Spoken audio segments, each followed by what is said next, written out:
Hello everyone, আজকে ব্লগটা সকাল সকাল শুরু করছি। তো এখন সবে আমি অনেকক্ষণই উঠেছি। আমি কিছু কাজ করছিলাম ঘরে। উপর থেকে নেমে এসে একটু জলের বোতল টোতলগুলো ভরে আমি আজকে ফ্রিজে রাখিনি। আজকে আমাদের এখানে এতটা ঠান্ডা লাগছে, কিছু বলার নেই। কেন লাগছে সেটা পরে বলছি। তো আমি এসে জল টল ভরে চা টা খেয়ে একটু বসেছিলাম, ফোনটা চার্জে দিয়ে। ফোনে একদম চার্জ ছিল না। তো তারপর আমি তোমাদের সামনে আসলাম, ব্লগটা স্টার্ট করলাম আর কি। কেন ঠান্ডা পড়েছে এটা যদি জানতে, সেটা হচ্ছে এতটা বৃষ্টি হয়েছে এখানে। আমি জানি না কোথায় কোথায় বৃষ্টি আর হয়েছে। আমাদের ফুলিয়াতেও তো বৃষ্টি হয়েছে, আমার বাবার বাড়ির দিকেও আমাদের বৃষ্টি হয়েছে। ওরাও বলছে যে এত পরিমাণ বৃষ্টি হয়েছে, পুরো বরফ জল, কিছু বলার নেই। জলে হাত দেওয়া যাচ্ছে না, এতটা ঠান্ডা। এতটা গরম পড়েছিল, এক নিমেষে যেন সব ঠান্ডা করে দিয়েছে। এরকম ব্যাপারটা। আমাদের এখানে তো আমাদের যে বাজারটা, নেহেরু মার্কেটের সামনে করে যে বাজারটা, অনেকটা জল ডুবে গেছে আর কি। অনেকটা হাঁটু অব্দি জল চলে এসেছে, এতটা বৃষ্টি হয়েছে। আর এখন কিছু কাজবাজ রয়েছে, সেগুলো করব। ভেবেছিলাম যে আজকে বিছানার চাদর একটা রয়েছে, সেটা হচ্ছে কাচবো না, কালকে কাচবো কিংবা পরশুদিন কাচবো। এমনি তো শরীরটা ভালো নেই। কিন্তু দেখলাম তারপরে রোদ উঠেছে, খুব খুশির খবর। রোদ উঠেছে যখন কাচতে তো হবেই। এবার আমার শুকানো নিয়ে কথা। তো উঠোন রয়েছে, তোমরা তো জানো, উঠোনে মেলে দেবো। আর এখানে জামা কাপড়গুলো রয়েছে, এখানে জামা কাপড়গুলো এক এক করে তুলে নেব। শুকিয়ে গেছে সব, কালকে তো মেলে দিয়েছিলাম স্নান করে উঠে। তো চলো এগুলো করি। আর চাদরটা ভিজাতে হবে, এখানে চাদর ভিজাতে হবে। আর কালকে বৃষ্টিতে ভিজেছি, বৃষ্টিতে ভিজে যে জামা কাপড়গুলো আমার ভিজে গেছে, সেইগুলো আজকে ধোবো, ধুয়ে রাখবো, ধুয়ে মেলে দেবো। আর জিন্স যেহেতু কালকে পরেছিল, জিন্সটাও ভিজে গেছে। টোটোতে উঠেছি, টোটোর সিটগুলো এতটাই ভেজে, আর কিছু বললাম না, সবই ভিজে গেছে। কিছু বলার নেই, জিন্স টিন্স পুরো ভিজে গেছে। আর জিন্সটা ধুতে এবার রোদ না উঠলে তো জিন্স শুকোবে না, এটাও একটা সমস্যা। তো তারপরে এইগুলো ধোবো আর চাদরটা কাচবো আজকে। আর হচ্ছে সার্ফটা শেষ হয়ে গেছে, সার্ফটা ভরতে হবে এদিকে। আর এদিকে আমি আমার বেসিনটা, কালকে যেমন বৃষ্টি হয়েছে তেমন ঝড় হয়েছে, আমার বেসিনটা এত পরিমাণ নোংরা হয়ে গেছে, ধুলো ঢুকে, আর কিছু বলার নেই। বেসিনটাও পরিষ্কার করতে হবে। তো চলো, রোদ যখন উঠেছে কেচে কুচে নিই, সব কিছু করে নিই। আবার নিচে বাসন রয়েছে, বাসনগুলো মেজে নিই। চলো, আবার তোমাদের সাথে পরে দেখা হচ্ছে। তো চলো আজকে আর তার থেকে বড় কথা, আজকে আমার রান্নাবান্না নেই। কালকে সব রান্নাবান্না ছিল আমার, যেহেতু আজকে যেহেতু পূর্ণিমা, কালকে থেকে শুরু হয়েছে, কালকে বিকেল থেকে না সন্ধ্যা থেকে শুরু হয়েছে, আমি জানি না ঠিক। তো আজকে যেহেতু আমার শ্বশুর শাশুড়ি পূর্ণিমাটা যেহেতু পূর্ণিমা অমাবস্যা বলে ওরা এটা। তো সেই ক্ষেত্রে ওরা আলাদা ডালিয়া বলো, তারপরে ধরো ভাত সেই রাতে খাবে, আজকে রাতে সেই ভাত খাবে, তো করে রাখবে আজকে। সেই জন্য আমার রান্নাবান্না নেই। কালকে অনেক রান্নাবান্না বেঁচে গেছে, যার জন্য ফ্রিজে রেখে দেওয়া হয়েছিল, ওইগুলোই আর কি আজকে খাবো। সেই জন্য আজকে আমি ডিম বা মাছ কিছুই করিনি। আর তার থেকেও বড় কথা, আমার আজকে সকাল সকাল খেয়ে 1টার মধ্যে খেয়ে আমাকে ইউএসজি করতে যেতে হবে প্রায় 4:30 নাগাদ। সেখানে গিয়ে আবার কি রিপোর্ট হয় জানি না, তো সেটার একটা টেনশন নিয়ে আছি। তো চলো সব কাজগুলো করে নিই, এক এক করে সেরে নিই, তারপরে আমি স্নান টান করে নেবো। স্নান টান করে আবার গোপালকে খেতে দিতে হবে। তো চলো কাজগুলো করে নিই।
তারপর বাসন টাসন মাজার পরে সব ক্লিন করে রাখার পরে আমি ওষুধ খেতে চলে এসেছি, কারণ ডাক্তার না আমাকে অনেকগুলো ওষুধ দিয়েছে, যেমন ব্যথার, তারপরে অ্যান্টিবায়োটিক। অ্যাকচুয়ালি না আমার ওষুধ খেতে সারা জীবনের জন্য অ্যালার্জি, মানে তোমরা বললে মনে হয় হাসবে, আমার এখনও পর্যন্ত ওই বড় বড় ট্যাবলেট গিলতে আমার ভয় লাগে।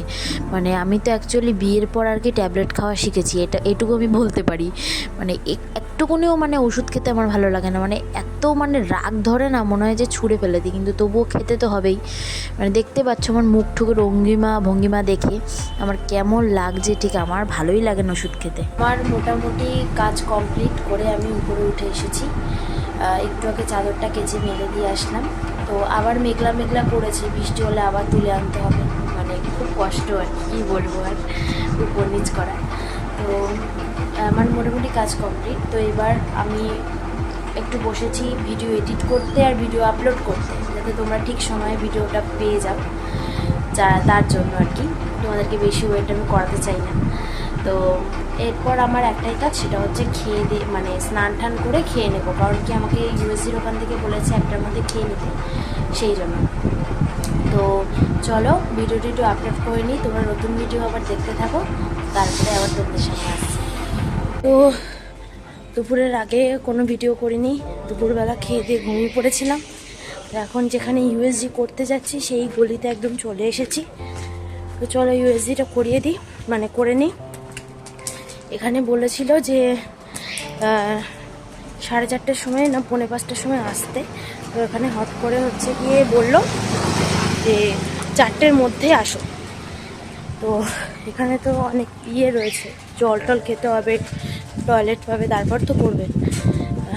তো চলো করে নিই, তারপর তোমাদের সাথে দেখা হচ্ছে। তো ইউএসজি করে বেরিয়ে আমি আরও একটুখানি নেহেরু মার্কেটে ঘুরছিলাম, সামনে নেহেরু মার্কেটে।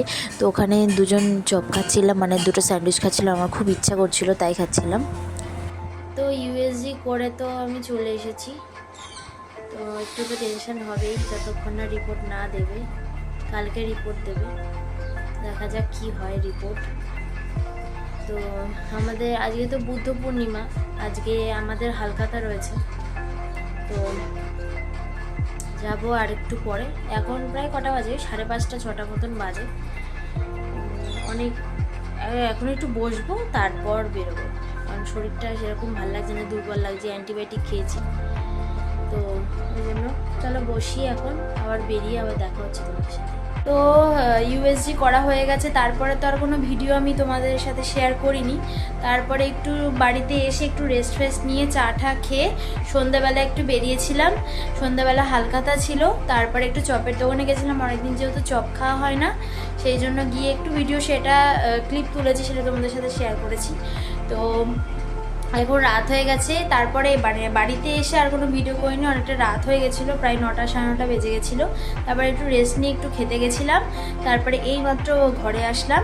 তো এখন শুয়ে পড়বো। তো চলো ব্লগটাকে আর বেশি বড় করলাম না, ব্লগটা কেমন লাগলো অবশ্যই কমেন্ট করে জানিও। তো চলো লাইক কমেন্ট শেয়ার সাবস্ক্রাইব অবশ্যই করে দিও। তো চলো টাটা।